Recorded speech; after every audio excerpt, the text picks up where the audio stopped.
human activities, whether in economy, whether in politics, or in medical science, or any field, any activities. Suppose all these different human activities help to humanity to achieve human desire. But some cases, human activities create more additional unnecessary problems. Why suffer? Why pain? Why unhealthy motivation? Why more unnecessary sufferings?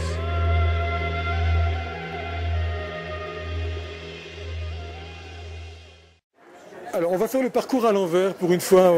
C'est vrai qu'habituellement on parle beaucoup dans l'actualité. Tous les jours on voit beaucoup de jeunes Tibétains depuis malheureusement l'invasion du Tibet par la Chine, par la Chine communiste il y a un peu plus de 50 ans. On voit beaucoup de Tibétains essayer de fuir le Tibet par-delà les contreforts himalayens pour rejoindre qui le Dalai Lama, qui d'autres communautés au nord et au nord-est de l'Inde, au Népal et dans d'autres pays voisins. Et là c'est le cheminement inverse qui a été fait par des jeunes Tibétains que vous nous contez dans ce livre, Paul Blanquet, sur les pistes du Petit Tibet. Cette histoire, elle est née également peut-être d'un voyage que vous avez fait, d'une rencontre. Oui, voilà, c'est notre voyage. J'appelle ça des romans de voyage, c'est-à-dire que c'est romancé dans l'écriture, mais les faits sont des faits réels. Donc ce qui va se produire, c'est d'aller rencontrer une communauté tibétaine qui ne soit pas sous la domination chinoise. Pour ce faire, on ne retourne pas au Tibet, mais à ce qu'on appelle le Petit Tibet, c'est-à-dire c'est l'extrême nord de l'Inde. Ce qu'il y a de particulier dans le voyage et dans le roman, c'est que nous allons partir de Delhi, donc la capitale de l'Inde, et nous allons rejoindre Leh par nos propres moyens. C'est-à-dire nous allons emprunter la piste, les routes, les transports habituels, de façon à pouvoir rejoindre cette capitale du Ladakh, la ville de Leh. Ça va permettre aussi d'avoir des rencontres qui sont relativement extraordinaires, puisque une me vient comme ça à l'esprit, c'est un serveur qui va nous emmener sur plusieurs dizaines de kilomètres, alors que la mousson tombe comme c'est pas permis et qu'il fait nuit noire. Il a un seul phare sur sa vieille Maruti, c'est une sorte de 203 de là-bas, avec un seul essuie-glace qui malheureusement n'arrive pas à absorber la mousson. Il fume comme un pompier parce qu'il est relativement stressé, mais pour se protéger, fait brûler des bâtonnets d'encens sur le tableau de bord. Donc toutes les vitres évidemment sont fermées à cause de la mousson, et nous explique que à partir de ce voyage-là, il n'égorgera plus ses passagers. Il va nous déposer, il va aller rejoindre le gourou parce que enfin il a compris, il a été illuminé, il va reprendre une vie, j'allais dire, correcte. Voilà, vous faites des relations, des rencontres qui sont extrêmement intéressantes au niveau humain. On est dans la fiction là, ou dans la réalité?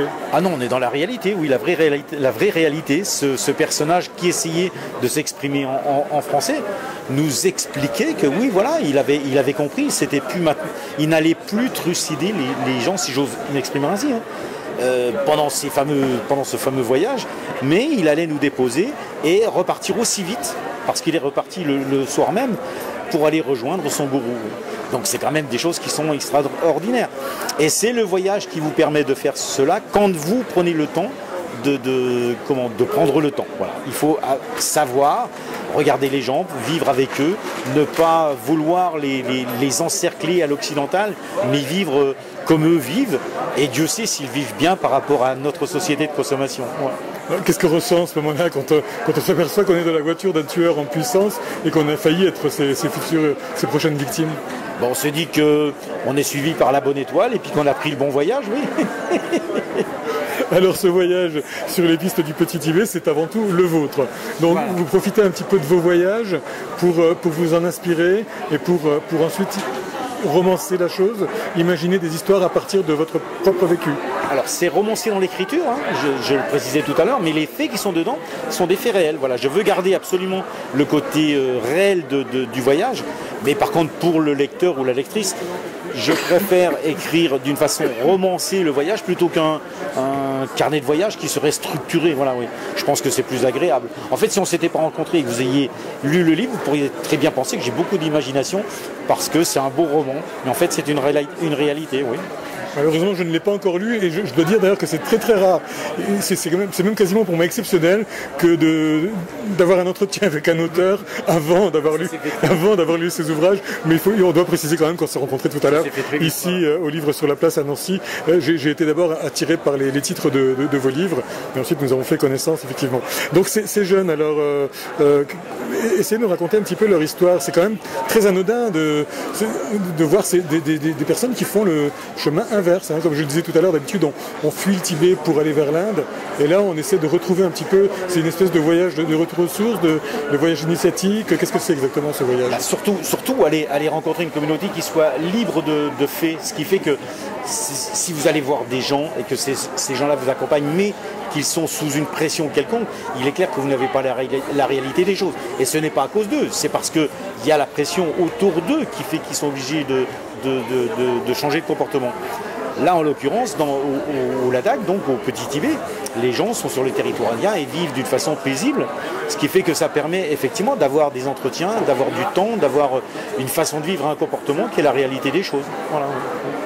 Voilà, alors c'est un livre que je conseille vivement avant de l'avoir lu, chose peu courante, paru aux éditions Maël, donc c'est votre maison d'édition, on peut le rappeler également, et on va indiquer en insert de quelle façon et où on peut se procurer ce livre. Dans toutes les bonnes librairies, dans les FNAC et autres grands magasins, et puis évidemment sur le site, puisqu'il est possible de joindre le site ou semeldevant.net, où vous verrez, il y a les coordonnées du site de la maison d'édition.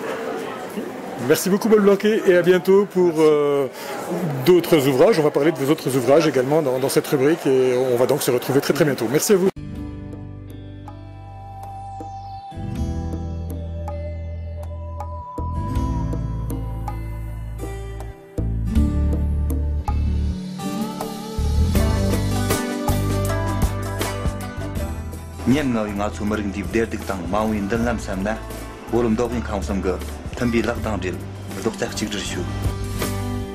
Olay